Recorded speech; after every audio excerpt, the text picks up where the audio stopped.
Okay, so every time I watch a movie, I'm going to tell you about it. Last night I watched The Voyage of the Dementor. This is a movie that takes a section of the Dracula novel and turns it into a complete movie. And I think it worked quite well. I know the critics didn't like it that much and that it didn't do very well at the cinema, etc. But I really quite like this movie. So we kind of start the movie where you see that the Dementor has crashed in Whitbury and it's a ghost ship, everyone is dead. And then we sort of go back to see what happened. And we get our sort of crew on the ship and they're sort of setting sail and they're on the way to London.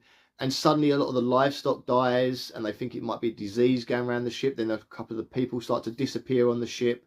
And then they work out they're being hunted by something on the ship. And you get this whole claustrophobic nightmare basically where they can't go anywhere because they're in the middle of the ocean on this cargo ship. There's nowhere to run or hide.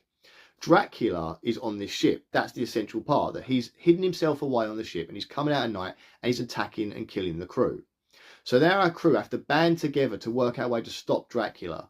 There are some very impressive kills in this film. Dracula is a beast in this movie and he goes and hunts down, kills this crew. He even kills a child at one point, which really shocks the hell out of you because children don't often die in movies. Now, I can give you these spoilers because at the very start of the movie, we are told that every single person on this ship is dead when it arrives. So you kind of, the only bad thing about this movie, you can't get behind the character they're playing because you know inevitably what's going to happen. So the Dracula design is quite good. He's very demonic looking. He's very man-batish looking. And they keep him that way. They don't do sort of a human form or a werewolf form or anything like that, like they sometimes do in Dracula movies. They keep him very demonic and evil looking with his like nasty teeth. He is CGI'd though, so that is a bit of a downside. I'd like to see more of a practical Dracula. And I feel in some cases you kind of see a bit too much of him. I'd like him to stay in the shadows a bit more. And the fact that he uses the nooks and crannies of the ship to hide out the way as well is great. And he's got wings so he can sort of swoop down and kidnap people and grab them. Not a bad little movie. I mean, to take an excerpt from a book and not make it into our movie is quite an interesting feat. They did it with Stephen King recently. They did it with It, and they made it into Welcome to Derry. They took a tiny little excerpt from that and got a whole TV show, which is quite good as well. The actors are good in this. A lot of very famous English actors and a few American actors doing accents. Works really well. There are recognisable faces. You all know them from different movies.